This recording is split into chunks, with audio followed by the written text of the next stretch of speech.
东南亚老挝做老挝的特色餐饮老挝小火锅到底怎么样？今天我们一起来听一下这个美女老板的故事。怎么当时想着来老挝开小火锅了？刚好要找生意做，而且这个刚好适合我，又可以睡懒觉。你这个地方现在搞好已经多久了？差不多1个月了。走，咱去看一下。这是在干什么？烧火，这就是老挝火锅的灵魂了。鸡蛋差不多了。我来。啊，这14个。应该会不会少了点啊？差不多了。再放几个进去看看。龟一定要吐掉。差不多放好了，放15、16。抖一下吧，会抖了再拿上去。火不够，快点放。你们最好快点加火，马上来人了。这上面放的炭的数量它也有规定的。没规定，是因为吃的时间有限。如果你放太少了，它没吃好，它就火就灭了；放太多了，浪费我的炭。节约成本。对，都是木炭。这上面这一间还没开。我现在没有精力先来弄，后面会开的。现在游客少，等人多了再弄。这里一共差不多花了多少钱？差不多30多万了，现在加上房租，房租就差不多17万、18万。1年一付。本来是2年一付的，刷了一个脸1年一付。还有把这个冰柜插上去看一眼，这个是不是好的？它头不行。从拿来那天就没有插过。这个线头是有点问题的，它插上去就线头已经烧黑了，我不敢再插。我每天订不到1车都不行。这老挝的电压是不是不怎么好？也不是电压不好，它本身硬件落后，电线小。我来的时候，凡是你眼睛看得到的地方都是比我高的草，水泥地板各种我来打的。为了打这个水泥地板，房东还把他们家酒店门头给拆了。这个当时也是坏的，因为老挝雨季一下雨的时候，树枝掉下来就把它砸坏了，也是后面我们自己补的弄的。就现在我们所看到的地方，全部都是以前都是草，后面自己做了硬化。这一片不是，这一片是有的，这一片只是打扫了一下，下面全部自己弄的，还是漂亮吧？风景真的很好。这里多少个桌子？就光下面现在有40多个，后期会做的更多一些。反正计划到10月份的时候，全部一起同时能容纳近500个。这绿化全是后面自己做的。高的树是我种的，老挝小的草不用摘，小的草它自己会长起来。这些棚子呢，也是后面打的。对，全部自己搭的。这打这些棚子贵不贵？在老挝？那个棚子是因为下雨临时的，其实后面主要还是要做成露天的。这边这个钢棚是我和做建筑王总他们自己商量，要做成那种缩钢的。你们有设计图吗？嘴巴就是最好的设计图。所以你看他改了2回了，好多都是感觉现在来看，感觉有的可能做的多此一举，但是没接触过，他也没接触过，我们都想着方法，按自己要的方法边做边改。你以前在国内做过餐饮吗？没有，从来都没做过。我要不是来做这个小火锅之前，我觉得，除非我真的没饭吃了，要不然我还真不想做餐饮，最辛苦的餐饮。因为他给我的观念就是别人吃着我要站着，所有的人吃好了才轮到我吃。我不喜欢那种感觉，这可能是所有做餐饮人的痛点。真的，我很小的时候，我爸爸开快餐店，我就觉得我这辈子最讨厌的就是全部忙完以后才收碗洗碗。在农村做客也要我们自己去收碗洗碗，反正总是要最后一个走，我就不太喜欢。这老挝工人你平时怎么管理他呀？手把手的教，最简单的方法，没有其他途径。以前才来地扫不干净，我就自己抬着扫把扫。你说他没有用，我自己扫了2、3回以后，他们就害怕我去扫那个地方，他们就会把它扫得很干净。难怪我刚来的时候，工人看到你来了，他们都起来了。对，我应该算是很好的老板娘。我告诉工人，如果你们只是因为不喜欢不停地换工作，换来换去都一样。我每天下完班就给他们上课，就告诉他们听，如果我们觉得有什么要改的，或者觉得我哪里做的不好的，一起改。只有环境做得很舒服了，大家上着班才高兴。我每天换人，跟你们每天换工作一样，都很累。老挝这边菜品相对来说比中国人还要便宜一点吧？这2天蔬菜也涨价，涨得要死。只要是绿颜色的，上市场一问都是6万1公斤。这些设备你都是从老挝买的还是从中国买的？有老挝的，有中国的。因为我没有做过餐饮，我每次出去看到别人家有什么好的，我觉得我要的，我就跟人家老板拿来给我。那个冰柜是拉姆拉邦家家乐超市，我就看到那里有，他的女婿帮我从国内订了发来，我转钱给他的。从国内发个东西来老挝的，像发这冰柜的时间长不长？那个很给力，那7天就到了。7天还不久吧？比起老挝速度还算好，没那么夸张。菜是你每天自己去买，还是厨师派人下去买？现在都我自己买，以后我不会买了，真的。为什么？因为我要睡懒觉。本来开小火锅店，说真话，在所有餐饮行业里面，我觉得应该是，按我的想法就是可以睡懒觉的，所以也还好，还是可以睡的，时间是自己挪出来的嘛。我现在天天也睡。工人工资怎么样？我现在的工人是280、300，我觉得他们不会做，从剪菜到摆菜，全部都是按我们的要求手把手的教的。之前这个空心菜给我剪的一盘都是那种没有一根相同的，每天就来，我一般每天4点会过来盯着他们帮我做这些。工人你不会说他一次，他会有一次改进？不，经验告诉我至少要说3回才会有改进。假的？真的，真的，而且他们很多想法是不一样的。我记得，因为我从开荒，我应该是从7月份就一直在用工人了。我之前那边做了一个餐厅，6月份就在用，到7月份就在用工人，工人就有前有后来的。但是相处过程中，有的工人我就会很喜欢。像我这里从8月1号正式开业，我就告诉工人，我喜欢的就给他涨了工资了。我说反正你们就这样操作。结果后来有的先来的就觉得他的工资为什么没有后来的那么高，为了这个事情还觉得很委屈，眼泪啪啦啪啦的流。我觉得那是我做老板最任性的一下，我就告诉他没有为什么，我每天都来，我看得到，只有我喜欢跟不喜欢，只要你会做，我就可以给你很高的工资，只要你不会做，你或者不想你就可以走人了。但他们是理解不了的，他们觉得他们先来，他们就可以指挥后面的人来做。每天待在这里就会发现这种情况，先来的就一直做着，就叫后面来的去做。你这边配的厨师是中国过来的吗？炒熟食的是中国的，因为我的主要客人是中国客人，就是接旅游团这些，散客旅游团都接。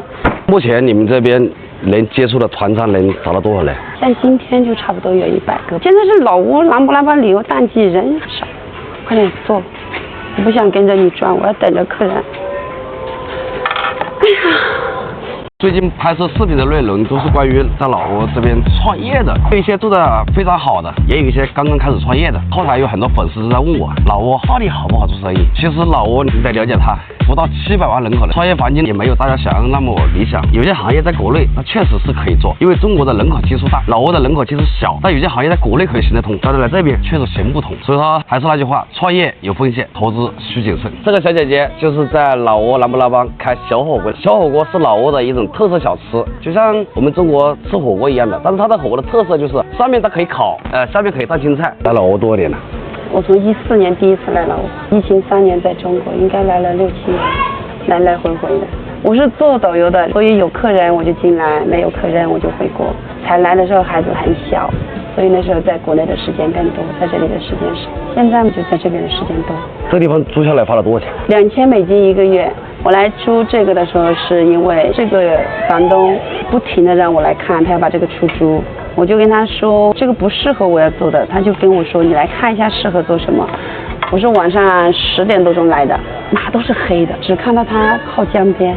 后来就问他你之前建这个是想做什么的，他那时候说他们是想做餐饮的，想做烧烤。我说那就可能就只适合做小火锅了，所以他就说那就租给我做小火锅。但是我还是回去算了很多，因为你要有支出成本、回报的时间成本各种的，我就觉得投入太大了，超出我范围。结果他每天就来跟我说，一直没开价。那天晚上我就问他你要租多少钱一个月，他告诉我他要租$2000一个月。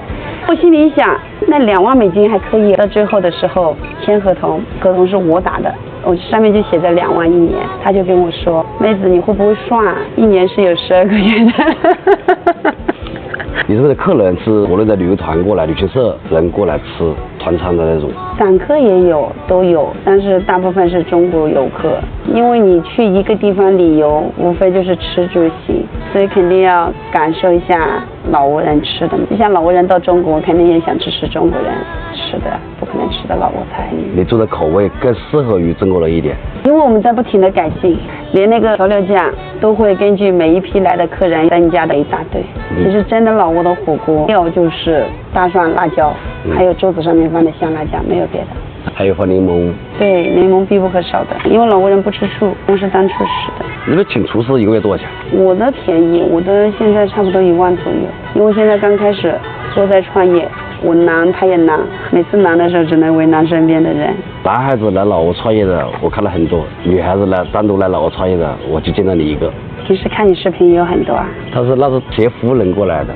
其实真话，男的跟女的没什么区别，你觉得作为一个女性来老挝这边创业，相对来说会不会难一点？也没有那么难，这是真正的真话。我做这个的时候，没有一个人告诉我可以去做的，每个人都跟我说餐饮辛苦，你没有做过不要做。但我不管做什么，我总是觉得我可以去做一下。如果他能做得很好，也轮不到我做，对不对？对。但也不一定说是他就不会做得好。不管什么事情，其实你去做的时候，你只是抱着一个心态，你想去做就好了。过程中不断的完善改进，它有可能就会变得很好。我应该就是那样的人。我觉得没有什么是难的，只有你想与不想，真的。这几天我妈妈就跟我说，这里怎么有这么宽的河道？我就说这个就湄公河了，在我们那边它叫澜沧江。说起这个，他们就说今年就有很多人跳江这样了。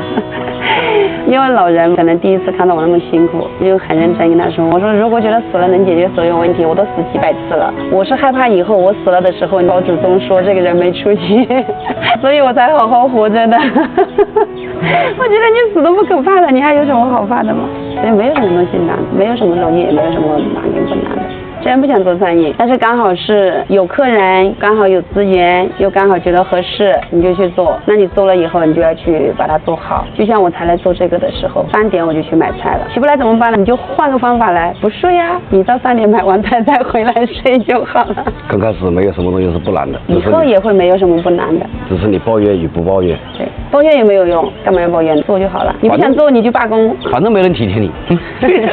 是，反正都得自己做，所以啥都不用想。带你员工去做事，如果说老文化不怎么好，影响大不大？大，就得我自己做。你的性格属于那种大大咧咧那种性格吗？怎么可能？我多小女人，你看。看样子又不像属于人一样。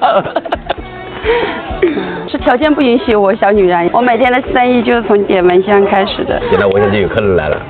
不是，我虽然装了很多那种太阳能的灭蚊器，但没那么管用。现在你们这边大概有多少个菜品啊？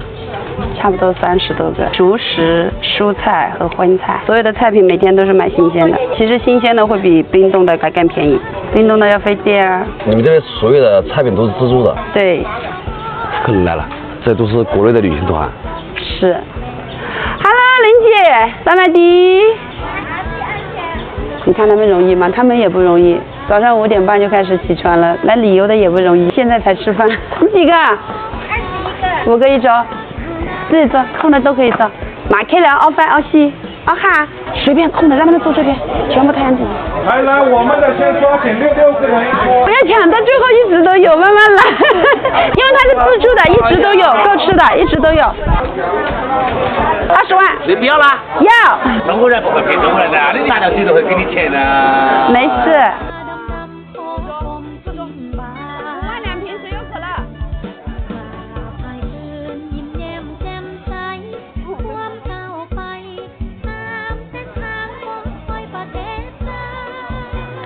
我到了这里，他们以为我是老板，他给我收钱啊这个是5万，这个是5万，这个是5万啊，对，5万1瓶，我帮他那边啤酒收钱，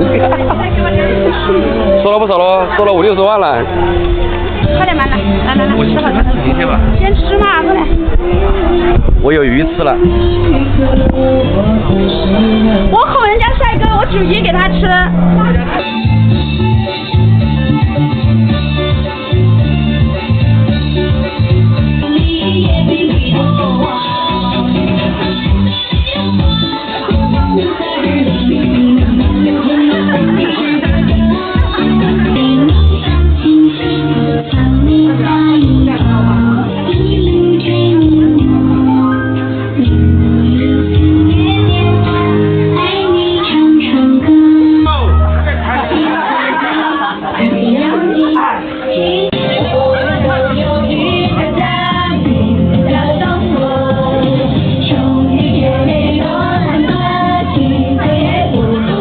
那我跟他说，我想跟他一起拍张照片的时候，你看，从来不打扮的人，现在开始打扮了。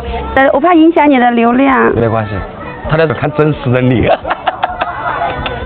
这本，1、2、3，加油！